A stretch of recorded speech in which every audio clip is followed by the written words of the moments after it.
Assalamualaikum warahmatullahi wabarakatuh. Ya. Bismillah, alhamdulillah, wassalatu wassalamu ala rasulillah wa ala alihi wa sahbihi wa man wala ma ba'd. Bapak ibu sekalian yang saya hormati, kita kembali melanjutkan kajian kita dari buku Sholatul Mukmin atau ensiklopedi Sholat. Khusus untuk kali ini kita akan pindah terlebih dahulu. Jilidnya tetap jilid 2, tapi langsung ke belakang, paling belakang. Pembahasan ke-30 Sholat Idul Fitri dan Idul Adha. Halaman 469. Ya. Karena kebetulan cetakannya dengan punya saya beda. Kalau punya saya di halaman 437. Ya, kalau situ 469. Ini bahasannya masuk ke bahasan ini karena memang momentumnya kebetulan insya Allah besok sholat id ya. Jadi momentumnya kebetulan pas ya, tepatnya. Ya, dimulai dari bagian pertama ya, dari pembahasan sholat Idul Fitri, Idul Adha. Istilahnya dalam bahasa Arabnya idaini, dua sholat id, Idul Fitri dan Idul Adha. Dimulai dari yang pertama, definisinya, pengertian sholat id ya. Sholat itu apa? Kalau id itu adalah hari yang di dalamnya dilakukan kumpul-kumpul. Jadi kalau ada hari di situ orang kumpul-kumpul, itu namanya id. Jadi sebetulnya kalau bahasa lain kita perayaan, ya. Perayaan yang di situ ada hari besar gitu ya. Kalau bahasa kita hari besar, perayaan, orang kumpul-kumpul di situ. Itu namanya id, ya. Nah, kemudian berarti juga kembali kepada Anda. Kembali, kata kuncinya kembali. Dari kata ada, ya'udu, idan. Ada, ya'udu itu artinya kembali. Id itu kembali. Nah, jadi dinamakan sholat id karena berulang terus dan kembali lagi. Jadi setiap kali ketemu tanggal 1 Syawal, orang kembali lagi ke situ.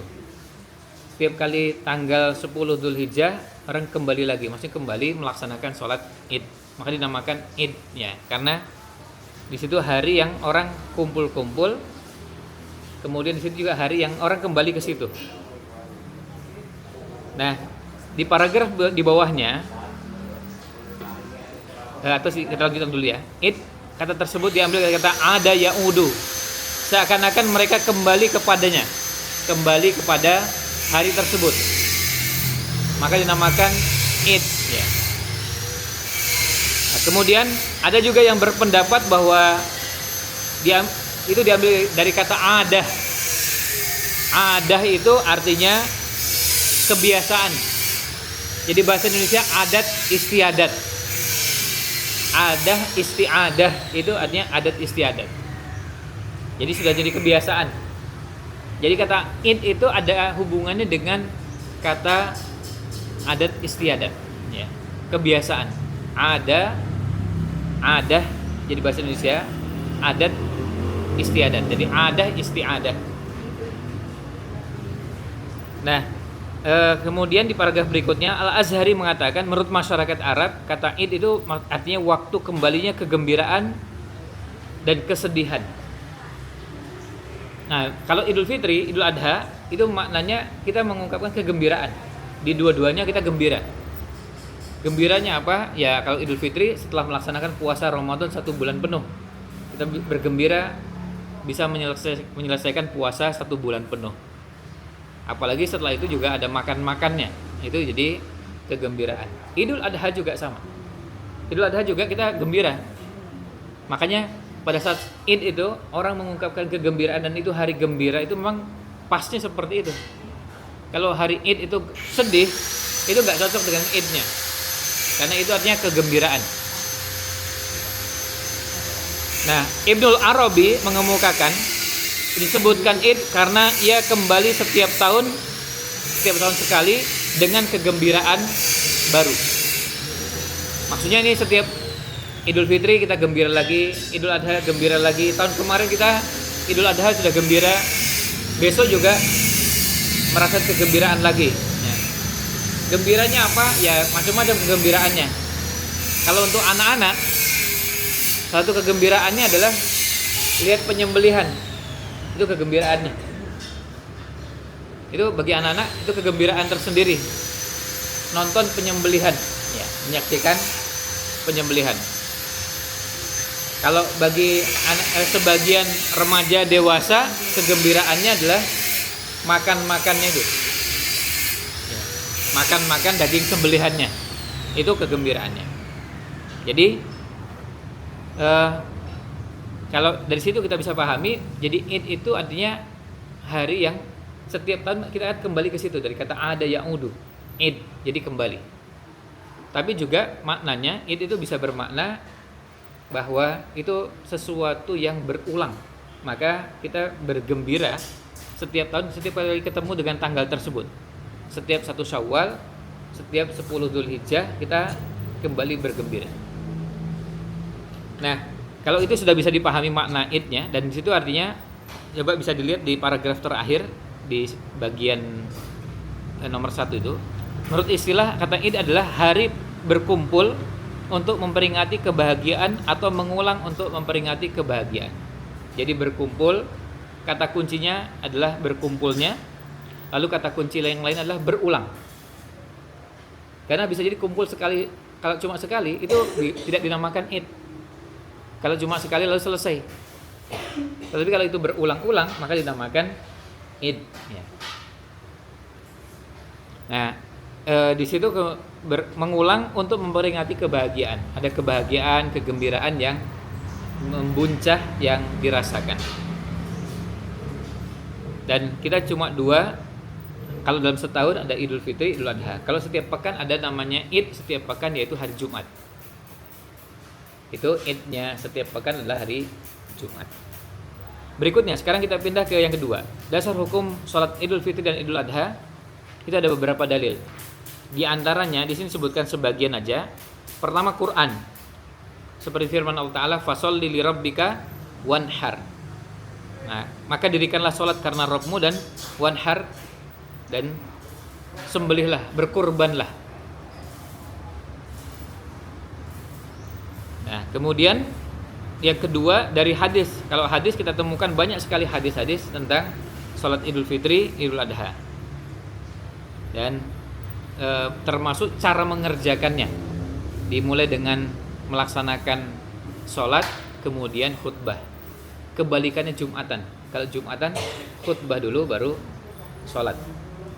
Kalau sholat Idul Fitri, Idul Adha justru sebaliknya, sholat dulu baru khutbah. Dan yang ketiga dasarnya adalah ijma'. Ijma' itu artinya kesepakatannya para ulama. Semua ulama sepakat bahwa ada syariat Idul Fitri dan Idul Adha. Artinya ini kesepakatan seluruh ulama. Nah, ini yang kedua.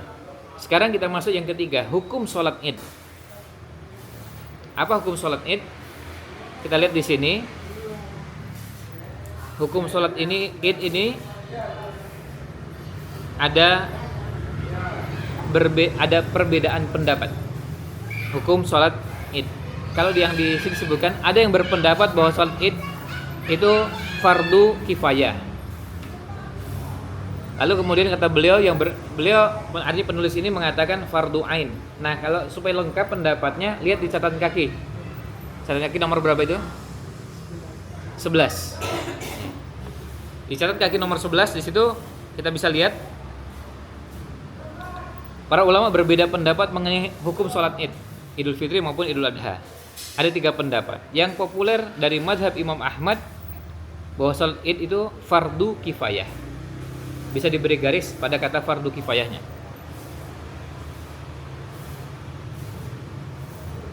Fardu kifayah itu maksudnya apa? Jika sudah ada sebagian yang mengerjakan, maka kewajiban ini gugur dari yang lain. Yang kedua, mazhab Imam Abu Hanifah Dan riwayat dari Imam Ahmad, satu riwayat dari Imam Ahmad mengatakan bahwa ini hukumnya fardu ain. Nah, diberi garis pada kata fardu ainnya. Berarti ada dua, fardu kifayah, kemudian yang kedua fardu ain. Yang ketiga, Ibnu Abi Musa berkata bahwa yang berpendapat bahwa salat Id itu sunnah muakkadah,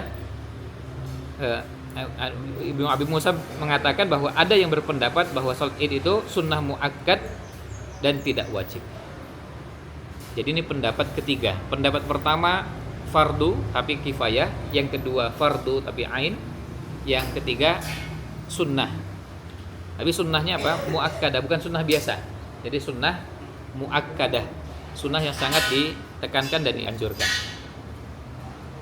Hal ini yang dikemukakan oleh Imam Malik dan mayoritas sahabat Imam Syafi'i atau ulama di mazhab Syafi'i. Jadi di mazhab Syafi'i yang paling banyak memilih adalah hukumnya sunnah muakkadah. Dasarnya apa? Dasarnya karena ketika ada orang Arab Badui mengatakan yang wajib sholat dalam yang wajib sholat yang diwajibkan itu ada berapa sih? Lalu jawabnya cuma 5. Seandainya ada yang lain tentu disebutkan ada yang ke-6, yang ke-7. Seandainya sholat Id itu wajib, maka tentu akan disebutkan dengan menyebutkan yang ke-6 dan yang ke-7-nya. Nah, ini alasannya. Tentu masing-masing di tempatnya nanti ada tempatnya tersendiri, ulasan tersendiri, masing-masing menyebutkan argumennya, menyebutkan alasannya. Bagi yang mengatakan fardu, alasannya apa? Loh, itu sampai ibu-ibu yang haid saja, ibu-ibu yang nifas disuruh datang ke lapangan. Tapi karena nggak bisa sholat, ya cuma ngikuti khutbahnya. Padahal kalau sudah yang namanya ada halangan begitu, biasanya ya otomatis nggak perlu berangkat. Tapi karena saking pentingnya sampai diminta untuk datang ke lapangan untuk menyaksikan pelaksanaan sholat Id yang satu rangkaian. Dalam satu rangkaiannya adalah sholatnya, kemudian ada khutbah. Tapi karena nggak bisa sholat, maka nggak sholat. Tapi tetap menyimak dan mendengar khutbahnya. Itu diantara alasan yang mengatakan itu wajib. Karena mereka mengatakan bahwa ini sampai perempuan saja yang sudah jelas-jelas datang bulan itu disuruh berangkat, disuruh keluar rumah. Nah, itu untuk menunjukkan hukum wajibnya tadi. Tapi intinya dari situ kita bisa lihat ada 3 pendapat. Coba kita lihat naik ke atas, juga didasarkan pada hadis Ummu Atiyah. Nah, ini yang berpendapat fardu ain. Dia mengatakan beliau, yakni Nabi Muhammad SAW, pernah memerintahkan kami, coba lihat, memerintahkan kepada kami pergi ke tempat pelaksanaan sholat Id. Yang diperintah siapa? Sampai para remaja putri, gadis-gadis pingitan, artinya yang memang belum nikah dan selama ini berada di rumah. Beliau juga memerintahkan wanita-wanita yang sedang haid untuk menghadirinya, namun menjauhkan diri dari tempat pelaksanaan sholat kaum muslimin. Maksudnya apa? Nggak masuk di shaf, supaya nggak memotong shaf. Jadi bisa di pinggir kiri, pinggir kanan, atau di belakang, tapi tetap menghadiri ke tempat pelaksanaan sholat ini. Kalau tempatnya di lapangan ya minggir ke kanan, minggir ke kiri. Nah, itu tempatnya. Nah, ini yang menjadi alasan ulama yang mengatakan bahwa itu hukumnya fardu. Nah, di paragraf-paragraf berikutnya disebutkan pendapat-pendapat ulama yang berpendapat bahwa itu hukumnya fardu ain. Jadi semua paragraf ini ada 1, 2, 3, 4, 5, 6 paragraf ini pilihan-pilihan pendapat, tapi yang dipilih oleh penulis lalu beliau sebutkan rujukannya. Pernah kita sampaikan bahwa kalau kita milih pendapat fikih, usahakan sebisa mungkin pendapat yang kita pilih itu ada ulama yang dijadikan rujukannya. Selain ada dalilnya, tapi ada ulamanya. Jadi jangan sampai kita milih pendapat tapi nggak jelas ulamanya siapa. Nah, kalau ada yang mengatakan wajib fardu ain, siapa itu? Nanti disebutkan di sini ada beberapa. Di antaranya ada Syekhul Islam Ibnu Taimiyah. Kemudian ada Imam Ibnu Qayyim dan beberapa ulama yang lain, ulama dulu maupun sekarang yang berpendapat bahwa sholat Id itu hukumnya fardu ain. Jadi intinya ada 3 pendapat: fardu kifayah, fardu ain, dan sunnah muakkadah. Itu pendapatnya. Dan penulis buku ini memilih pendapat bahwa yang rojih, yang lebih kuat adalah fardu ain, bukan fardu kifayah dan juga bukan sunnah muakkadah. Ini menurut penulis buku ini. Dan kalau ditanya siapa ulama sebelumnya yang berpendapat seperti ini, ada Syekhul Islam Ibnu Taimiyah, ada Imam Ibnu Qayyim Al-Jauziyah. Itu di antara ulama yang berpendapat fardu ain. Nah, sekarang berikutnya kalau sudah bisa dipahami begitu, lalu kita memilih yang mana, tentu masing-masing punya hak untuk melihat mana yang lebih kuat. Tapi dari masing-masing pendapat yang disajikan itu kita lihat masing-masing memang punya argumen penguatnya. Dan kalau di buku ini disajikan yang dianggap kuat adalah fardu ain, beliau juga sebutkan beberapa alasan dan beberapa ulama yang memilih pendapat tersebut. Nah, apapun pilihannya, sampai yang mengatakan sunnah muakkadah pun tentu ini menunjukkan bahwa amal yang sangat dianjurkan, karena bukan sunnah biasa. Seperti kalau kita lihat sholat sunnah ya. Kalau kita lihat sholat sunnah dalam sehari, ada tahiyatul masjid, ada qobliyah, ada ba'diyah, ada sholat duha, ada sholat malam, ada sholat sunnah dalam sehari. Kan ada yang muakkadah dan ada yang baru muakkadah kan. Kalau yang muakkadah kan berarti sangat dianjurkan, diusahakan sebisa mungkin dikerjakan. Nah, itu kan artinya kita memperlakukannya bukan sekedar orang mengatakan kan cuma sunnah, nggak bisa itu. Kalau mengatakan seperti itu berarti nggak paham sunnah muakkadah. Kalau sunnah muakkadah nggak begitu. Sunnah muakkadah itu sangat dianjurkan untuk dikerjakan. Nah, kalau sudah bisa dipahami begitu, sekarang sudah jelas kita fokusnya persiapan melaksanakan sholat id besok, kan begitu. Mau pilihan pendapatnya fardu kifayah, fardu ain, sunnah muakkadah, sudah pasti kita persiapan besok sholat id, kan gitu. Karena yang memilih pendapat sunnah muakkadah pun mengatakan bahwa ini sangat dianjurkan, sangat ditekankan, berarti besok ya kita siap-siap. Nah, sekarang kita masuk ke bahasan etika sholat id atau adab sholat id. Jadi adab menghadirinya, adab kepulangannya, ini adab menghadiri sholat id dan rangkaiannya. Nah, ini ada beberapa adab. Karena pembahasan ini panjang, kita akan sebutkan poin-poinnya saja, dan kita tidak akan bahas semuanya. Maksudnya nggak semua paragrafnya kita angkat ya.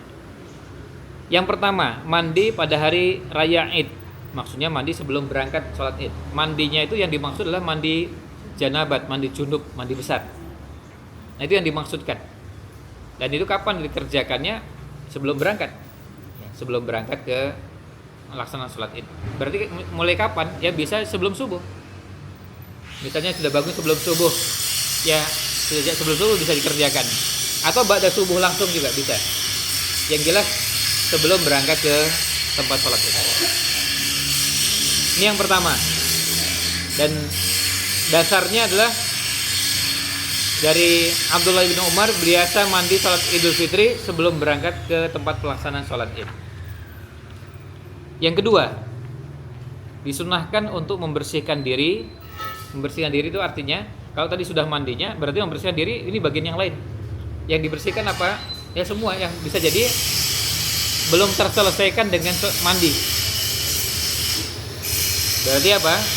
Berarti misalnya membersihkan pakaiannya, membersihkan sajadahnya, membersihkan pecinya, membersihkan sandalnya, membersihkan kalau itu di telinganya masih ada yang perlu dibersihkan, bersihkan. Perlu sikat gigi. Pokoknya semua yang namanya membersihkan diri. Nah, kalau khusus laki-laki dianjurkan memakai wangian, pakai minyak wangi. Ini yang laki-laki secara khusus sangat dianjurkan. Sementara yang berlaku untuk semua bersiwak. Bersiwak itu artinya menggosok gigi. Ya. Bersiwak itu artinya menggosok gigi. Jadi dia kalau itu dikerjakan, maka bisa dikerjakannya kapan? Dikerjakannya sebelum, misalnya sebelum subuh atau ba'da subuh. Ini bisa dikerjakannya pada waktu tersebut. Itu yang kedua. Yang ketiga, memakai pakaian yang paling bagus yang dimiliki. Maka kalau kita punya pakaian, kita bisa memilih pakaian terbaik yang kita miliki. pakaian terbaik yang ada. Masing-masing kita bisa memilih pakaian terbaik yang kita miliki untuk digunakan menghadiri sholat Id.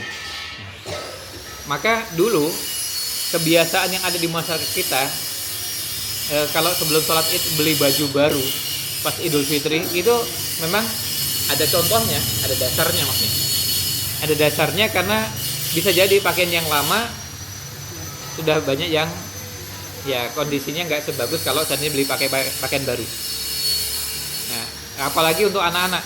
Ya, dulu waktu kita masih kerja kan salah satu kebahagiaan dalam pelaksanaan sholat itu kan dibelikan baju baru. Sampai seperti sebuah kebiasaan bahwa kalau Id itu ya pasti baju baru. Kan begitu. Ya, dulu kan kita begitu. Pokoknya setiap Id itu ya pakai baju baru. Id tahun berikutnya baju baru lagi. Id berikutnya baju baru lagi. Jadi setiap itu ada baju barunya. Nah, itu dulu kebiasaan yang tentu ini sejalan dengan syariat, artinya tidak bertentangan. Meskipun syariat tidak secara khusus menyebutkan harus baru, intinya yang terbaik dari pakaian yang kita miliki.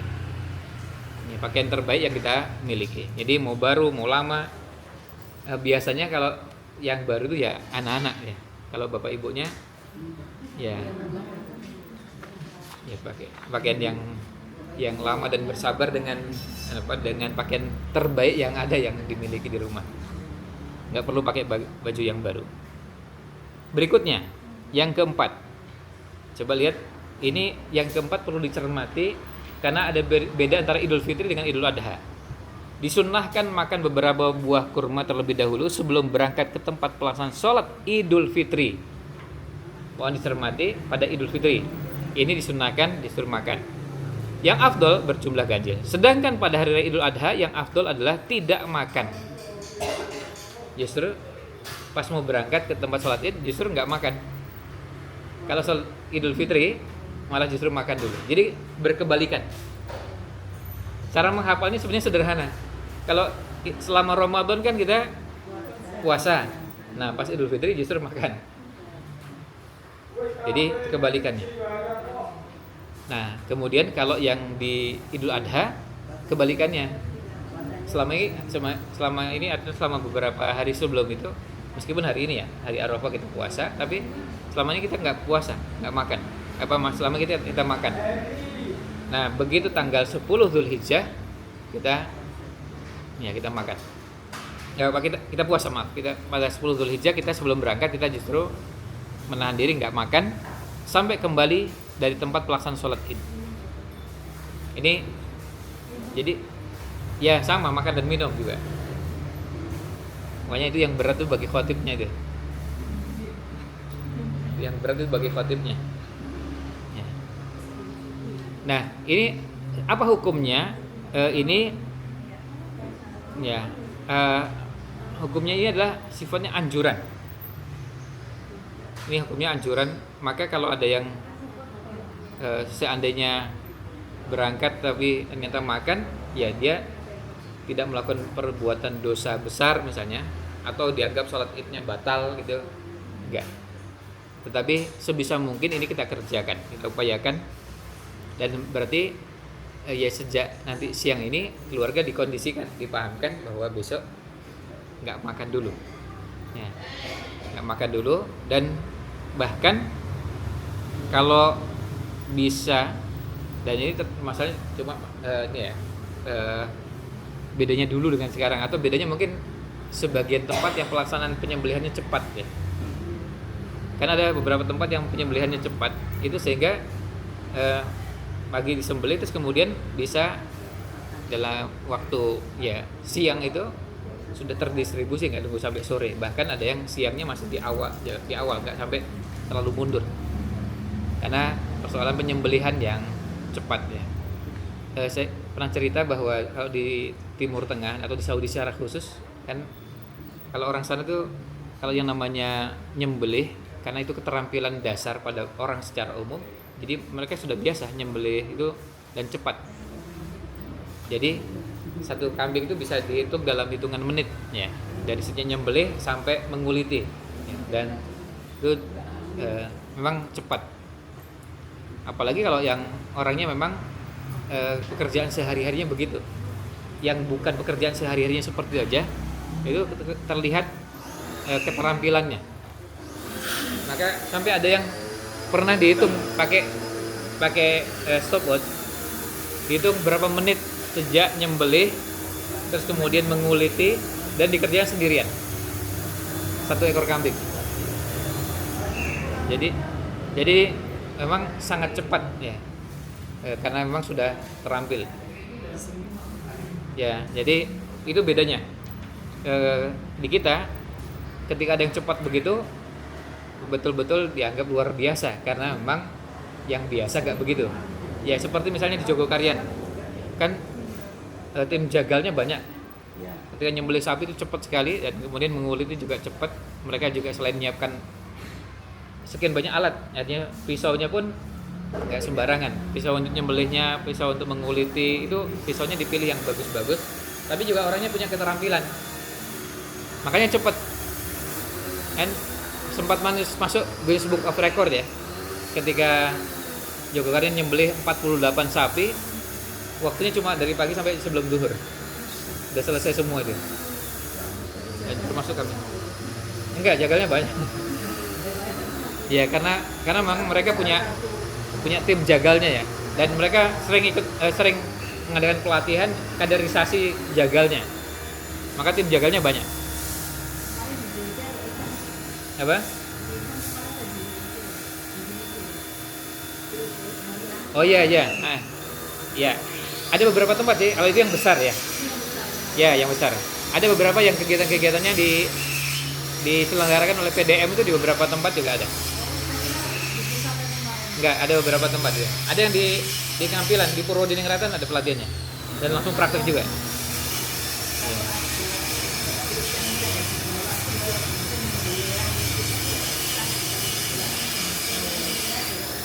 Ya. Oh iya. Enggak apa-apa, bisa begitu. Atau mengundang, orangnya diundang yang memang punya keahlian gitu ya. Karena kan nggak semua orang bisa nyembelih sapi ya. Kalau sapi kan lebih sulit ya. Nah kalau yang sudah ahli kan bisa cepat gitu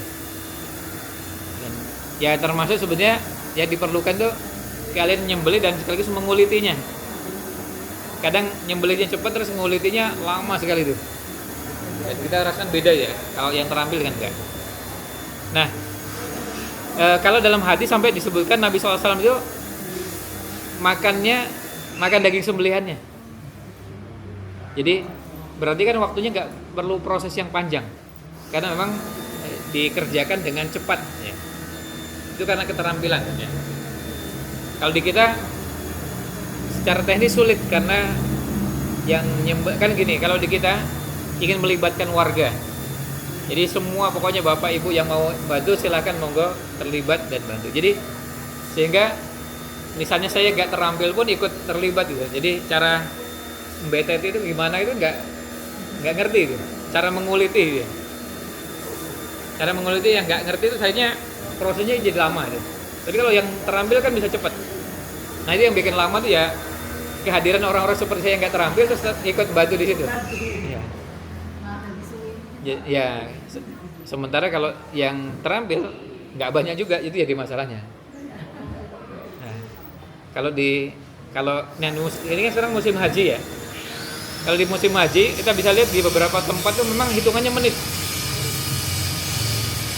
Kalau nggak salah cuma 17 menit, nggak sampai 20 menit dari mulai nyembelih, menguliti, dipotong kecil-kecil sampai diplastikin. Satu kambing cuma 17 menit. Jadi ada mahasiswa Indonesia pas putrinya lahir tuh akikahan di sana. Terus dia bilang, saya tanya berapa lama itu? Ya paling 17 menit lah. Bisa 15 menit. Yang lama tuh milih kambingnya. Setelah milih kambing saya milih yang itu. Terus dia langsung ambil gitu, terus kemudian minta gimana? Pokoknya saya minta dipotong dan dipotong diiris kecil-kecil, dimasukkan toples. Ya udah, dikerjakan 20 menit udah langsung selesai. Duduk aja. Dan udah terima langsung potong kecil-kecil tuh, dipotong-potong gitu. Jadi cepatnya luar biasa karena memang apa? Oh sudah itu udah beres semua, udah tinggal merem aja gitu. Nah itu dalam hitungan belasan menit deh.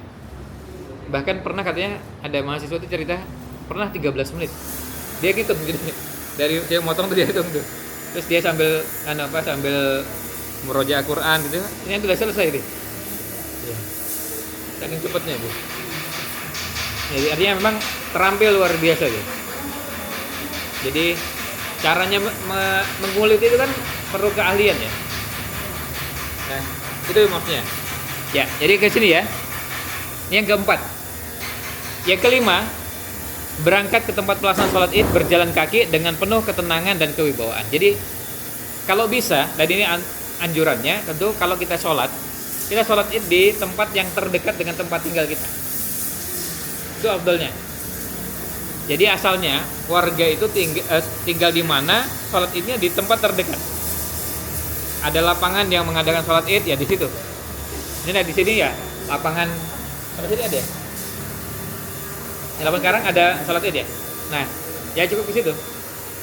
Jangan ke alun-alun utara. Alun-alun utara. Enggak deh, alun-alun selatan ya. Enggak, justru yang dekat aja. Yang dekat. Jadi itu anjurannya supaya bisa mengamalkan keutamaan berjalan kakinya. Dan berjalannya untuk bisa berjalan dengan tenang, ya berarti berangkatnya di awal, enggak tergesa-gesa. Dan ini ada beberapa hadis yang terkait dengan berjalan tersebut. Yang keenam, yang sunnah adalah mengerjakan sholat id di tempat terbuka atau tanah lapang. Di tanah lapang, tempat yang luas yang bisa menampung orang sebanyak-banyaknya.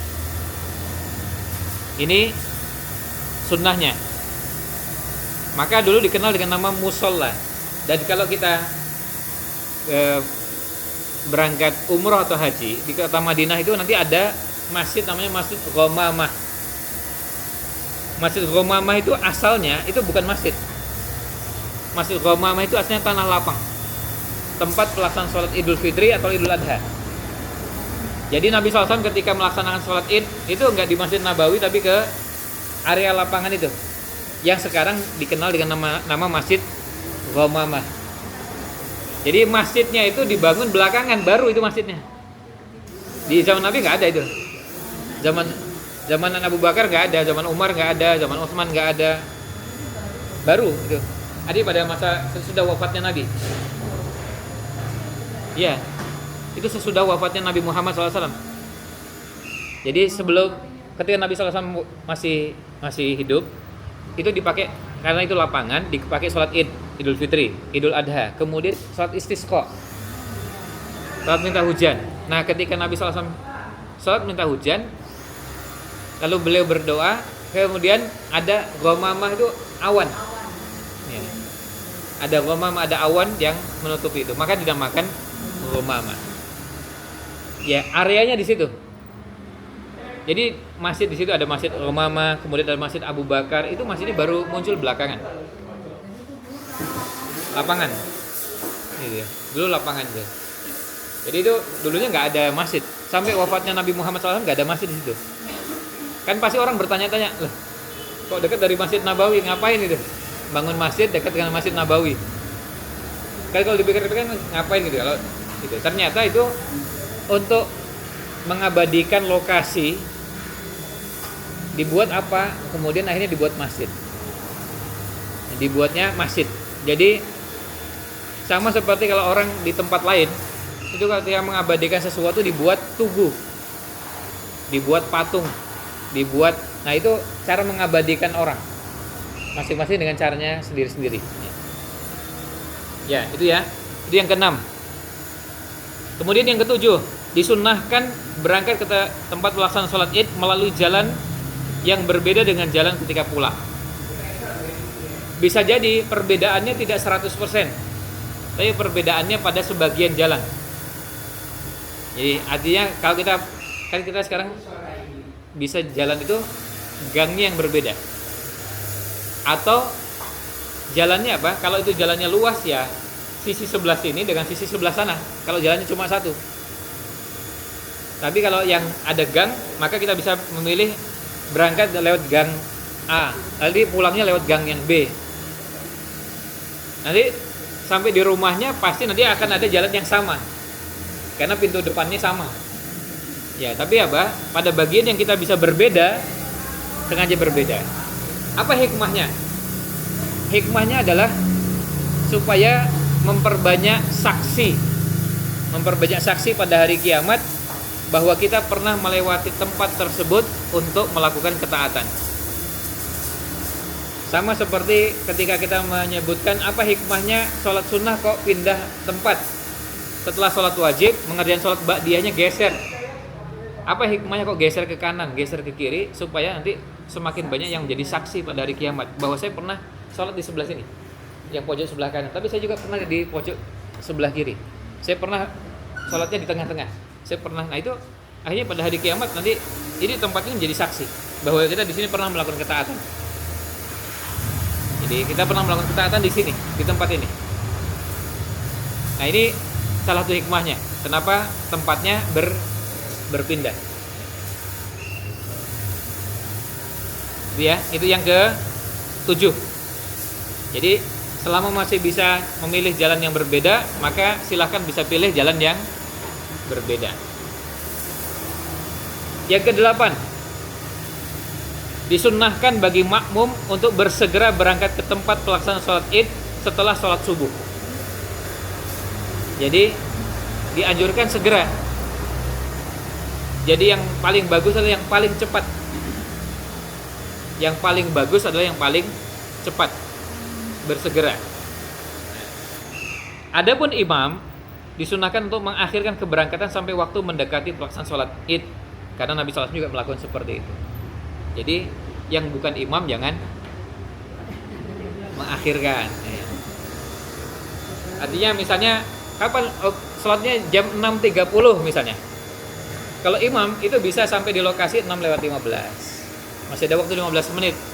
Untuk apa? Untuk ketika datang kan perlu ada waktu nanti jalan ke tempat sholatnya, kemudian nanti mungkin ada ngobrol dengan panitia, sehingga masih ada waktu 15 menit untuk persiapan.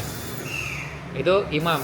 Kalau makmum, nah sekarang ini masalahnya sebagian makmum bergaya seperti imam, ya. Jadi telat. Bahkan ada yang lebih parah lagi, telatnya nggak tanggung-tanggung. Ya, imam sudah sampai berada di shaf, dan itu kadang-kadang sebagian panitia itu sampai mengundur gitu. Jadwalnya tertulis 6.30, itu sampai dimundurkan. Ini masih 6.35, mundurkan lagi 6.40 sampai akhirnya 6.45 karena apa? Nunggu yang masih di jalan. Nah, kebiasaan terlambat ini tentu kebiasaan yang tidak baik untuk sholat. Dan ini makanya persiapannya sejak sekarang. Paling tidak apa? Paling tidak semua keluarga kita jangan ada yang seperti itu. Minimal gitu. Kita mulai dari keluarga kita, jangan sampai ada keluarga kita yang terlambat, bahkan jadi contoh untuk berangkat yang awal. Supaya apa? Supaya menjadi contoh kebaikan. Karena bisa jadi sebetulnya orang juga perlu contoh, ya. Contoh berangkat yang awal. Nah, sampai bahkan ada yang ya karena mengakhirkan jadi terlambat, ya terlambat. Dan saya pernah ngimami sholat id, begitu tasyahud akhir ada yang baru datang pakai motor, rakaat kedua dan ketika tasyahud ada yang datang baru datang, begitu sampai terus motor tapi begitu kelihatan sudah tasyahud akhir pergi lagi.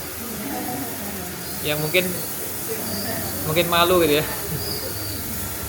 Nah, kan sebetulnya nanti itu ada bahasan sendiri. Kalau sudah begitu gimana? Ya sudah, tetap ikut di shaf dan kemudian nanti menyempurnakan 2 rakaat kan gitu. Kan sama seperti kalau kita sholat yang lain kan gitu. Nanti mengenai caranya nanti ada pembahasan tersendiri. Tapi bukan malah mengorbankan syariat, mengedepankan perasaan, pakai gitu. Wah gak enak, saya dilihat masa saya kelihatan masbuk sendiri gitu dan saya sholat ya. Bahkan Kan itu memungkinkan kalau misalnya ada beberapa orang rombongan terlambat semua itu. 5 orang satu mobil terlambat semua, kan mungkin ya. Ya nggak apa-apa. Tapi kan jangan lalu daripada malu mending nggak usah sholat gitu. Ya kayak gitu. Kita kadang-kadang mengedepankan malu dan mengorbankan syariat. Ya, itu yang ke-8 ya. Jadi jangan dibalik, imamnya yang duluan, makmumnya yang belakangan.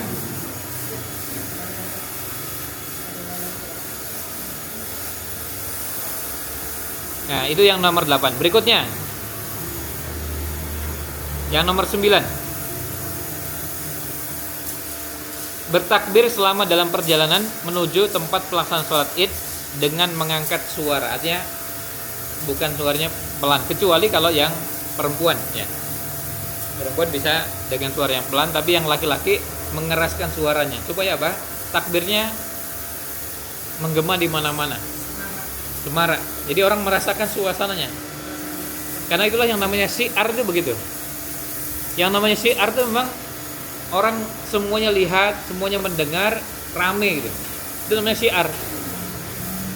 Jadi kok lihat ini sana takbir, sini takbir, kok di mana-mana saya lihat takbir. Ya memang itulah namanya syiar. Ya. Sama seperti kita mengatakan azan itu syiar. Saya tadi jalan dari sana ada azan. Begitu lewat masjid sini ada azan lagi. Sampai di sini azan juga. Ya itulah namanya syiar. Jadi syiar itu artinya memang ya. Jadi bahasa Indonesia kata syiar SYIAR. Tulisan bahasa Arabnya shin ain alif ra. Syiar itu kemudian diserap jadi bahasa Indonesia siar, maka disiarkan. Bukan disiarkan. Ya, jadi disiarkan karena memang itu kata syiar. Syiar itu memang untuk disiarkan. Kalau ada orang takbirnya di mana-mana, kemudian di masjid takbir, lalu itu memang tujuannya begitu. Tujuannya supaya orang tahu ini Idul Adha. Maka di mana-mana orang lihat atau mendengar suara takbir. Itu syiar. Walitukmilul iddata walitukabbirullaha ala ma hadakum. Ya, itu wala'alakum tashkurun itu berkaitan dengan Idul Fitri ada anjuran untuk bertakbir, kemudian juga Idul Adha juga begitu. Bedanya kalau Idul Adha ada anjuran bertakbir sejak awal bulan Dzulhijjah, tanggal 1 Dzulhijjah. Dan secara khusus untuk hari ini ya mulai dari tadi ba'da subuh, kemudian ba'da zuhur, ba'da asar, setiap sholat 5 waktu sampai dengan hari tanggal 13 ya. 13 Dzulhijjah ada anjuran untuk membaca takbir ba'da sholat fardu. Nah, itu yang ke-9. Yang ke-10, disunnahkan untuk tidak sholat sebelum dan sesudah sholat id. Disunnahkan tidak sholat. Jadi maksudnya anjurannya, tuntunannya, sunnah Nabi Muhammad SAW adalah tidak sholat qobliyah dan tidak sholat ba'diyah. Jadi sholat id itu nggak ada qobliyah dan ba'diyah. Begitu sampai di lapangan langsung duduk. Kenapa? Karena memang nggak ada qobliyah dan ba'diyah, dan juga nggak ada yang namanya tahiyatul lapangan. Yang ada tahiyatul masjid. Kalau tahiyatul masjid ada, tahiyatul lapangan ada nggak ada. Jadi kalau sampai di lapangan ya sudah langsung duduk aja. Begitu kita sudah pasang sajadah, terus kita merapihkan dan meluruskan shaf, terus kita duduk, kita takbir sambil nunggu dimulainya sholat id. Nah itu yang ke-10. Yang ke-11, yang sunnah tidak ada azan dan iqamah untuk sholat Idul Fitri maupun Idul Adha. Jadi nggak ada azan, nggak pakai iqamah. Jadi tidak ada aba-aba. Seperti kalau kita sholat 5 waktu, sholat Jumat, kita akan ada yang namanya yang namanya azan dan iqamah. Tapi kalau sholat Id nggak pakai azan, nggak pakai iqamah. Jadi nanti caranya gimana? Ya caranya bisa cukup dengan kalau biasanya ada panitia yang menyampaikan insyaallah pelaksanaan sholat id akan dilaksanakan jam 6.30. Orang udah pada ini berarti tinggal 3 menit lagi nih, karena sudah persiapan. Nah setelah itu nanti imamnya maju ke depan, kemudian memberikan aba-aba kepada jamaah untuk berdiri, kemudian meluruskan, merapatkan shaf. Nah itu sudah langsung bisa dipahami bahwa sholat akan dimulai. Jadi nggak perlu pakai ada iqamah. Lalu yang ke-12 ini disebutkan karena di beberapa buku fikih juga disebutkan tidak membawa senjata pada hari raya Id kecuali karena kebutuhan yang mengharuskan hal tersebut. Jadi karena apa? Karena ini memang ada tradisi di sebagian masyarakat, terutama di beberapa masyarakat Arab sudah biasa bawa senjata keluar itu sebagai bagian dari kebiasaan. Nah, meskipun belakangan itu jadi hiasan ya. Sama seperti kalau dulu kita mengenal ada keris. Ya, kalau orang Saudi, orang Yaman, orang Oman dan yang lainnya itu mereka masing-masing punya senjata dengan bentuk yang khas. Orang Oman bentuk senjatanya juga khas. Ya, apa dipakai untuk perang? Ya enggak. Jadi kalau itu malah justru jadi hiasan. Jadi bukan untuk digunakan untuk berperang. Nah, tapi boleh nggak bawa senjata? Kalau memang kondisinya nggak aman boleh. Ya. Kalau kondisinya nggak aman, contohnya gimana? Contoh yang sekarang ini kaum muslimin di Palestina misalnya, di Gaza, boleh nggak bawa senjata? Ya boleh, ya, boleh. Nah ini setiap hari diserang, setiap hari ditembaki, terus gimana? Masuk nggak ngelawan? Ya kita ngelawan sebisanya. Tapi saya cuma bisa bawa senjata kecil ya itu yang dibawa. Cuma punya pisau ya bawa pisau. Itu yang ke-12. Yang ke-13, tidak ada masalah dengan mainan rebana atau mainan yang dibolehkan bagi para gadis pada hari raya. Jadi artinya itu sebagai bagian dari ungkapan kegembiraan. Lalu kemudian ada yang misalnya kalau bahasa kita sekarang nyanyi atau bernasyid dan semacamnya. Itu yang ke-13. Selanjutnya kita pindah, ini agak banyak ulasannya di sini. Kita masuk yang ke-14. Lewat beberapa lembar, mungkin 3 lembar ya. Nanti kalau mau baca ulasan lengkapnya nanti bisa dibaca sendiri, tapi kita ingin menuntaskan ini pembahasannya. Jadi kita langsung pindah ke nomor 14.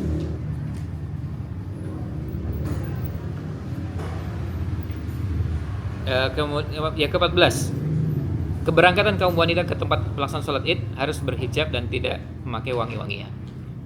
Artinya tetap menutup aurat dan bukan lalu nanti bawa rukuhnya di artinya nutup hijabnya itu artinya nutup auratnya nanti pas di lapangan gitu. Enggak. Ya, sejak dari rumah sudah menutup ya. Jadi berhijab itu bukan untuk sholat ya, karena memang itu syariatnya sejak berangkat. Dasarnya apa nanti bisa dilihat di hadis yang disebutkan di situ. Jadi yang hadis yang tadi disebutkan Ummu Atiyah tadi, Ummu Atiyah ketika berangkat diperintahkan untuk mengajak gadis juga untuk berangkat, tapi kemudian diperintahkan litul bisaha ukhtuha min jilbabiha. Hendaknya saudara perempuannya meminjamkan jilbabnya kepadanya. Maksudnya ini dia nggak punya nih, gimana nih? Ada nggak punya jilbab? Ya dipinjami oleh yang punya. Ini artinya membayangkan bahwa kondisi masyarakat yang ada yang sangat miskin. Bayangkan sampai jilbabnya nggak punya. Ini sebagian orang sekarang sampai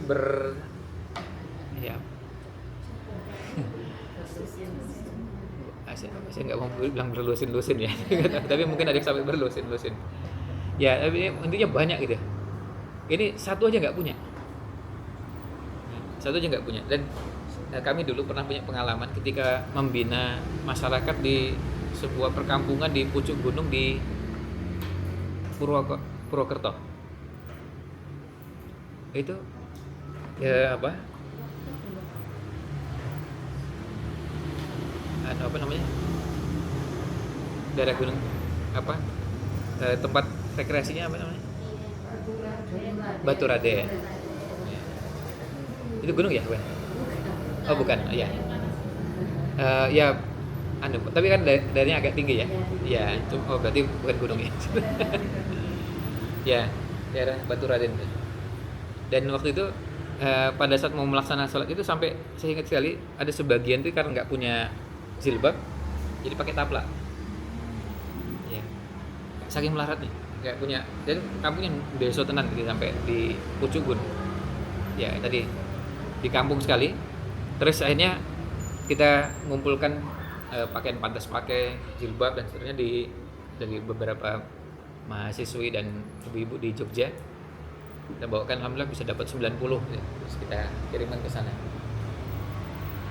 Ya, mereka kepingin, tapi mereka nggak punya. Ya. Saya ingat dengan hadis Ummu Atiyah tadi. Atiyah, zamannya Nabi SAW kan tadi sampai tolong dipinjemi gitu. Atiyah yang punya minjem. Ini bayangkan kalau sekampung yang punya cuma sebagian lagi memang nggak punya. Jadi sebagian lagi memang betul-betul nggak punya, ya nggak punya kerudung, nggak punya jilbab. Jadi kalau mau keluar bisa modelnya gantian atau apa? Atau tadi pakai taplak begini. Ini kan bisa dipakai kan? Gimana cara makainya? Pokoknya nanti gampang itu diatur belakangnya.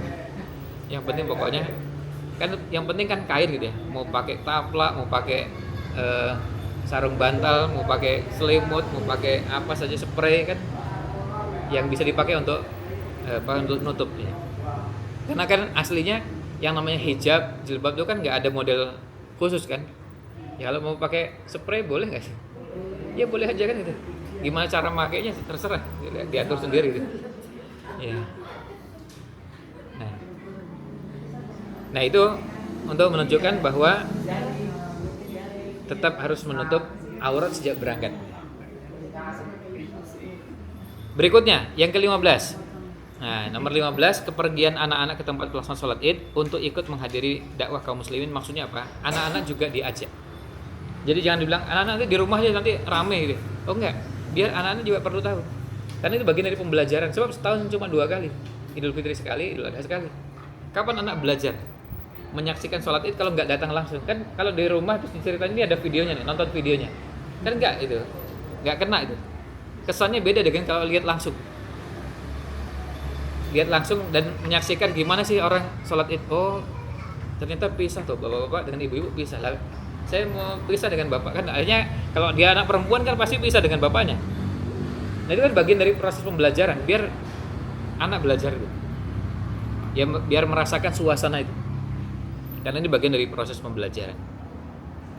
Jadi itu yang ke-15. Yang ke-16, memberi ucapan selamat merupakan salah satu praktik yang diamalkan oleh para sahabat Nabi sallallahu alaihi wasallam.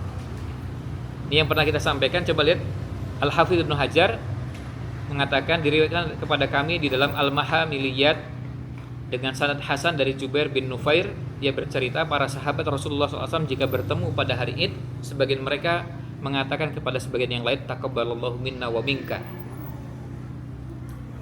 Nah, itu yang disampaikan oleh Imam Al-Hafidz Ibnu Hajar dari Jubair bin Nufair, seorang tabi'in yang menceritakan tentang praktik yang dilakukan oleh para sahabat Nabi Sallallahu Alaihi Wasallam. Jadi mereka memperhatikan, oh gini tuh caranya. Kalau tabi'in itu kan anak-anak sahabat itu. Ya, tabi'in kan anak-anak sahabat, generasi di bawah setelah sahabat. Berarti kan mereka anak-anak. Jadi mereka lihat, oh bapak kami begini. Kalau ketemu tuh mereka mengucapkan. Nah, itu yang diceritakan. Nah, ini yang ke-16. Dan ini berlaku apakah cuma sholat untuk Idul Fitri? Enggak, ini Idul Adha juga. Kemudian yang ke-17, mengqadha sholat Id bagi orang yang tertinggal mengerjakannya bersama imam. Ini yang tadi kita sampaikan, yang terlambat. Coba lihat Imam Bukhari sampai mengatakan gini. Beliau di Sahih Bukhari membuat bab khusus judulnya Babu Idza Fatahatul Idu Yusolli Rok'ataini. Jadi sampai disebutkan bab jika seorang tertinggal mengerjakan sholat Id, hendaknya dia mengerjakan sholat 2 rakaat. Jadi artinya mengqadha. Kan namanya sholat kita pernah sampaikan ada 2, ada dan qadha. Ada itu mengerjakan pada waktunya, qadha itu mengerjakan setelah keluar dari waktunya. Atau kalau itu sholat Id, ya berarti setelah selesai. Sholat ini sudah dilaksanakan, sudah selesai. Nah itu kemudian dia mengerjakannya setelah selesai. Misalnya tadi seperti yang saya ceritakan, pas sampai di tempat parkir, imamnya assalamualaikum. Terus gimana? Ya sudah, tetap sholat di situ. Sholat. Kalau misalnya beberapa orang gimana? Ya sudah, beberapa orang. Jadi satu imam, yang lain jadi makmum. Kalau yang terlambatnya rombongan. Ya, kalau yang terlambatnya satu orang, ya sudah mengerjakan satu orang. Nah, jadi itu mengqadha ya. Jadi kalau yang tidak sempat melaksanakan, ya, tidak sempat melaksanakan, maka nanti bisa mengqadha sholat idnya. Kalau ingin penjelasan lebih detailnya, itu bisa dilihat di catatan kaki nomor 130.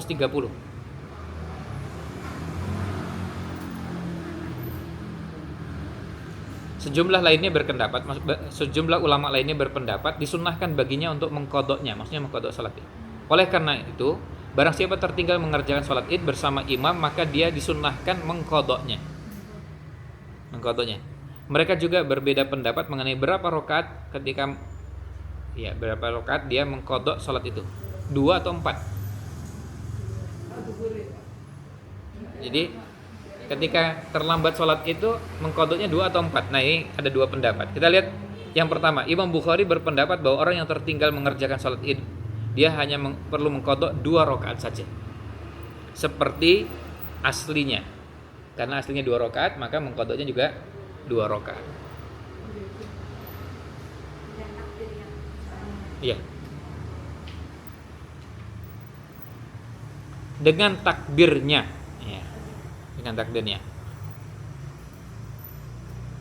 Nah, takbirnya berapa kali? Nah, itu nanti ada pembahasan tersendiri. Ada yang berpendapat 6, ada yang berpendapat tuh 7 termasuk takbir. Nah, itu nanti perbedaan pendapatnya di situ. Tapi intinya dengan takbirnya. Ya. Kalau misalnya orang memilih pendapat, bahwa saya memilih pendapat dan mengikuti pendapat ulama yang di takbir di rakaat pertama takbirnya 7, kemudian yang kedua 5, ya berarti nanti mengqadha juga begitu, 7-5. Kalau ada yang berpendapat 6-5, ya ngikuti pendapat itu. Tapi ini tergantung pilihan pendapat yang nanti pembahasan itu di tempat yang lain, di masalah lain. Tapi intinya adalah kalau mengqadha berarti mengikuti jumlah rakaatnya, berikut juga takbirnya. Jadi kalau misalnya begini, ada yang datang terlambat sampai di tempat salat id masih dapat imam tasyahud akhir. Tapi kan udah nggak dihitung dapat 1 rakaat karena sudah tasyahud akhir. Maka dia berdiri, kemudian nanti ada takbir tambahan 7, kemudian ruku dan i'tidal sampai selesai, kemudian rakaat keduanya tambahan takbirnya 5, kemudian ruku sampai dengan salam. Nah, itu pendapat pertama. Kemudian yang kedua, ini langsung nomor 2, dalam sebuah riwayat Imam Ahmad berpendapat bahwa orang yang tertinggal mengerjakan salat id hendaklah mengerjakan 4 rakaat. Nah, itu pendapat beliau. Kalau 4 rakaat jelas enggak dengan takbirnya, langsung 4 rakaat. Enggak ada keterangan dengan takbirnya. Demikian pula merupakan pendapat Imam Sufyan Ats-Tsauri. Nah, intinya ada 2 pendapat. Nah, ini kalau mau dibaca lengkapnya nanti bisa dibaca sendiri di bukunya. Tapi intinya adalah bahwa di situ ada 2 pendapat tentang bagaimana caranya kalau seandainya masbuk ketika sholat id. Ya. Apakah 2 atau 4? Imam ya. Dan tapi yang jelas gak ada takbir, ada ya takbir. Ya, Pak. Seperti biasa, seperti duhur. Ya. Ya. Ya. Nah, itu beberapa adab yang berhubungan dengan sholat id. Berikutnya, kita masih yang kelima. Hukum wajib sholat id disyaratkan untuk menetap di tempat dan memenuhi jumlah minimal sholat Jumat. Nah, ini maksudnya gini. Kalau kita mau melaksanakan sholat id, pelaksanaan sholat id mau kita adakan misalnya gini, kita mengadakan di sini, di lapangan sini. Nah, itu disyaratkan untuk syaratkan melaksanakan itu adalah yang menetap. Maksudnya warga sini, bukan pendatang. Bukan pendatang. Itu sama seperti Jumatan. Pada saat kita menyebutkan bahwa sholat Jumat itu diselenggarakan yang menyelenggarakan adalah orang yang mukim, orang yang memang tinggal di situ, warga di situ. Itu yang menyelenggarakan. Nah, bukan pendatang. Pendatang itu maksudnya ada yang musafir datang ke situ, bukan. Kalau kita sudah asli kan gini ya. Sekarang ini udah umum ya. Maksudnya kita ini umumnya bukan asli sini gitu. Sekarang yang di kampung ini asli betul-betul asli kota gede sendiri mungkin nggak banyak gitu. sebagian sudah, yang di sini sudah ke sana, yang sana udah ke sini juga, jadi sudah pindah. Nah, tapi sudah tinggal di sini, KTP-nya sudah di sini. Ya hitungannya sudah itu. Meskipun aslinya mana? Oh, ini aslinya Jawa Timur, aslinya Jawa Barat, tapi sudah tinggal di sini. Ya sudah, di sini. Dihitung itu. Itu sebagai orang yang mukim tadi. Karena memang sudah tinggal di sini. Nah, itu yang dimaksudkan. Nah, kalau yang dimaksudkan di sini oleh sebagian ulama, oleh para ulama dikatakan bahwa ini disyaratkan seperti sholat Jumat. Maksudnya apa? Kalau Jumatan kan ada batas minimal. Kalau di mazhab Syafi'i misalnya 40. Ya berarti yang mukim di situ 40.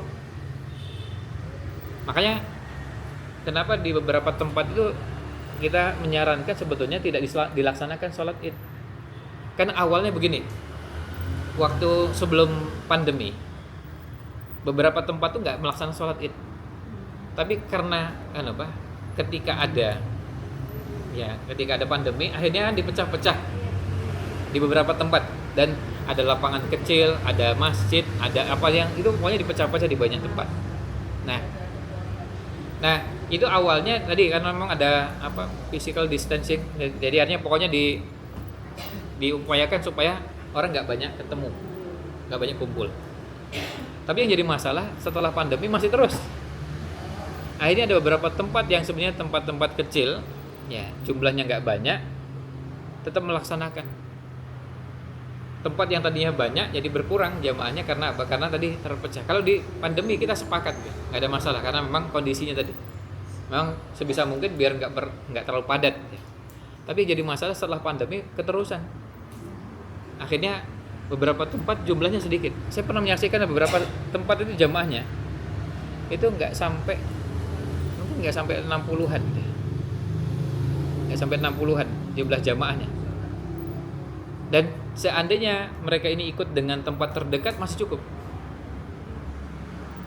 Beda dengan kondisinya, misalnya di sana sudah padat sekali dan nggak mungkin. Di sini sudah padat sekali dan nggak mungkin. Kan dalam kenyataannya nggak begitu. Biasanya masih tetap aja. Dan apalagi sholat itu begini.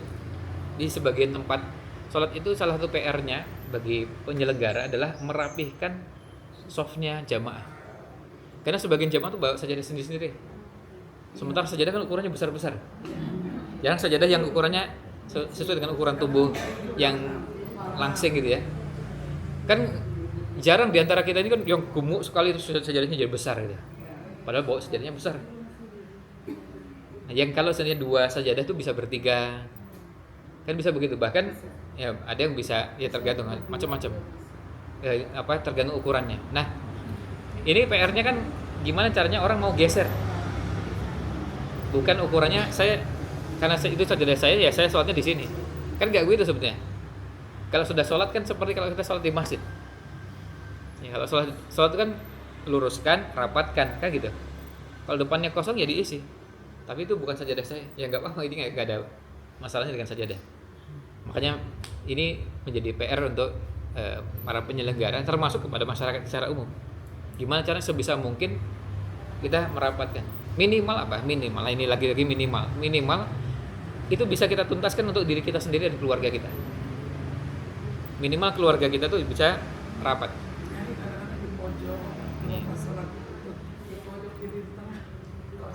Iya. Biar cepat keluar katanya. Kalau yang menyampaikan imam gimana? Boleh. Sudah rapat kan? Iya. Jadi ya itu kan PR-nya penyelenggara juga sudah nyampaikan, nanti mau dirapatkan, diluruskan sebelum. Kadang-kadang sebagian tempat itu nggak dilaksanakan sholat dulu sebelum diluruskan, digeser gitu. Penyelenggara panitia sudah mengingatkan. Terus setelah itu imam juga masih mengingatkan, tapi tetap dalam prakteknya. Kalau kita sebagai yang among tamu itu boleh nggak? Yang dirapatkan? Iya, betul. Iya. Justru bagusnya begitu. Iya. Kadang-kadang yang nyanyi itu. Iya. Itu. Jadi kan akhirnya kosong-kosong gitu. Kadang-kadang kita lihat itu kosongnya cukup untuk 1 orang, cukup untuk 2 orang. Betul-betul kosong. Longgar gitu. Yang tadi saya maksudkan hubungannya dengan pembahasan sebelumnya adalah bahwa yang seandainya ini orang-orang masuk ke sini cukup itu. Ya, apalagi di lapangan kan gitu. Jadi artinya Pakai tiket bawa sendiri. iya itu yang jadi masalah tuh. Jadi bawa sajadah itu merasa bahwa saya ya sajadah saya gitu kan. Padahal kan nggak begitu. Kalau sudah sholat ya kita nggak usah pusing pakai sajadah siapa. Pokoknya depannya kosong dipenuhi. Nah, ya ini PR-nya.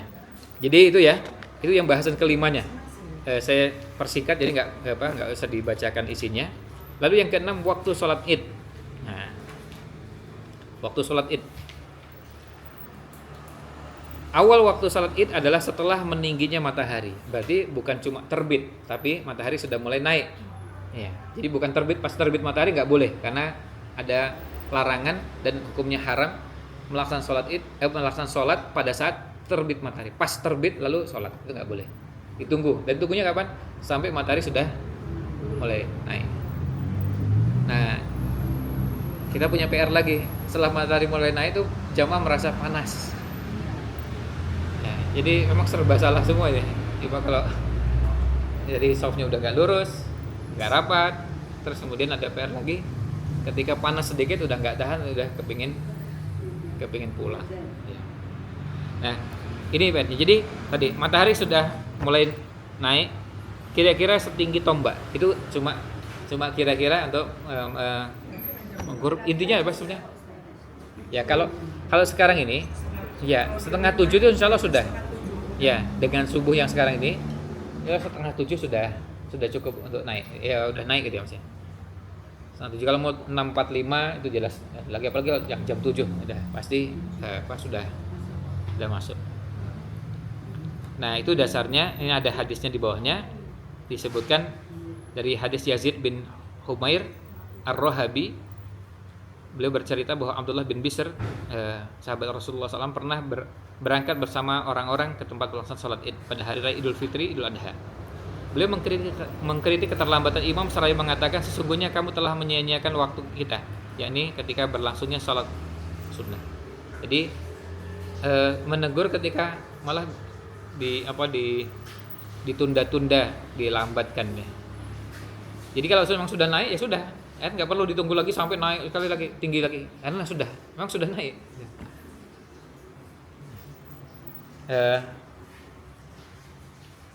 Kemudian Al-Hafidz Ibnu Hajar mengatakan zalika wa zalika hinat tasbih, yakni waktu sholat sunnah, yaitu jika waktu makruh sholat sudah berlalu.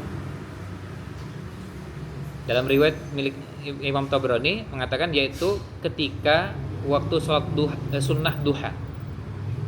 Maksudnya berarti kan dia sudah masuk waktu duha, meskipun masih di awal waktu duha. Karena duha itu kan ketika matahari sudah satu lingkaran penuh. Satu lingkaran penuh kan duha itu artinya terang. Matahari sudah satu lingkaran penuh. Jadi berarti kan sudah naik. Jadi bukan, kalau baru terbit kan baru cuma sebagian. Kalau sudah satu lingkaran penuh kan berarti sudah naik. Nah itu sudah bisa sholat duha. Nah di situ kita bisa melaksanakan sholat id. Nah akhir sholat id kapan? Akhir sholat id adalah ketika zawalnya matahari. Artinya berarti kan cukup panjang itu. Berarti sampai apa? Sampai zuhur. Jadi misalnya gini, sekarang misalnya pas mau sholat id ada kondisi tertentu nggak bisa dilaksanakan pada saat itu. Terus kita bersihkan dulu, kita bereskan dulu sampai akhirnya pelaksanaannya misalnya jam 9, nggak apa jam 9. Jam 9.30 boleh nggak? Boleh. Itu masih bisa. Tentu bukan dengan sengaja ditunda-tunda seperti yang tadi ditegur oleh sahabat. Tetapi ini karena ada kondisi tertentu yang memang harus bersih-bersih. Misalnya atau kondisi yang lain yang menyebabkan harus menunda. Nah, nanti kalau hadisnya di situ ada dalilnya, diantaranya dari Aisyah radhiyallahu anha, al-fitru yauma yuftirun nas. Idul Fitri itu adalah ketika orang-orang melakukan futur, artinya tidak berpuasa. Wal adha yauma yudhhin nas. Idul Adha adalah ketika orang-orang berkorban. Lalu hadis Abu Hurairah di bawahnya as-saumu yauma tasumun. Puasa itulah ketika kalian berpuasa. Wal fitru yauma tuftirun. Idul Fitri itu adalah pada saat kalian berbuka. Wal adha yauma tudhahun, dan adha itu Idul Adha adalah pada saat kalian melaksanakan ibadah kurban. Maksudnya di sini adalah mengisyaratkan kita ini melaksanakan ini bersama kaum muslimin. Dan alhamdulillah tahun ini kita bersyukur seragam, ya, seragam. Dan ini yang sebenarnya kita harapkan. Seragamnya itu seragam bukan cuma di Indonesianya, tapi juga sampai sama dengan yang di Mekah. Kan beberapa tahun kan kita selalu dapatkan atau sering mendapatkan masalah gitu. Begitu ada yang sholat Idnya apa? Di Indonesia dua seragam, ada yang ikut di Mekah kan jadi kayak seragam lagi.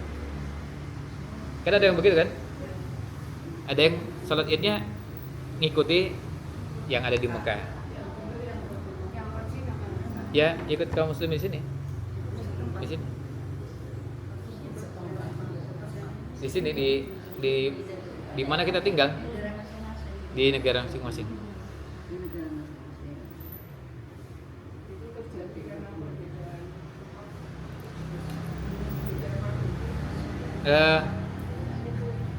Ya kalau gini ya, perbedaan itu kan sudah ada sejak zaman Nabi, zaman sahabat Nabi.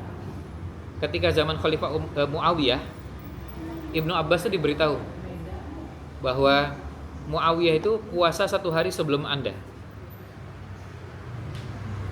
Maksudnya orang ini mengingatkan, memberitahu bahwa yang dilakukan oleh Ibnu Abbas itu terlambat 1 hari dibanding Muawiyah. Apa jawabnya? Jawabnya Ibnu Abbas, beginilah yang diperintahkan oleh Rasulullah SAW. Maksudnya apa? Muawiyah yang berada di negeri Syam puasa dengan ru'yahnya, dengan penghitungannya, dengan ru'yah yang dilakukannya, dan kami di kota Madinah dengan ru'yahnya. Bayangkan sama-sama di Timur Tengah itu. Dan Syam dengan Madinah itu kan jaraknya ya kalau garisnya 1 garis. Tapi memang berjauhan, ya. Berjauhan. Nah, itu tetap dilaksanakan sholat Idnya berbeda, puasanya juga berbeda. Dan Ibnu Abbas mengatakan begini yang diajarkan Rasulullah SAW. Ya. Apalagi kalau kita yang jelas berbeda dengan jarak yang sangat jauh ya, dengan Saudi, yang diistilahkan beda matlaknya itu. Nah itu, jadi kita mengikuti yang ada di negeri kita. Apalagi udah seragam ini tahun ini ya. Artinya alhamdulillah di negeri kita, terlepas dari apa yang ada di Saudi, sudah seragam bahwa semuanya ya sama gitu. Satu Dzulhijjahnya sama, berarti kan puasa Arafahnya sama, Idul Adhanya berarti sama. Itu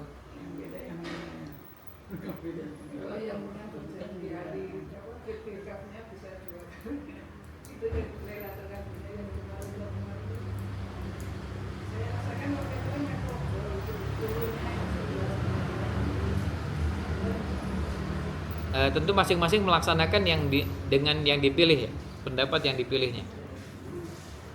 Ya, nanti kalau misalnya ada perbedaan awal puasanya, ya, misalnya yang satu puasa lebih awal dari yang lain, maka kalau membicarakan tentang malam ganjil, malam genap 10 hari terakhir juga masing-masing berdasarkan awali puasanya. Jadi nggak ada urusannya dengan orang lain yang mungkin berbeda.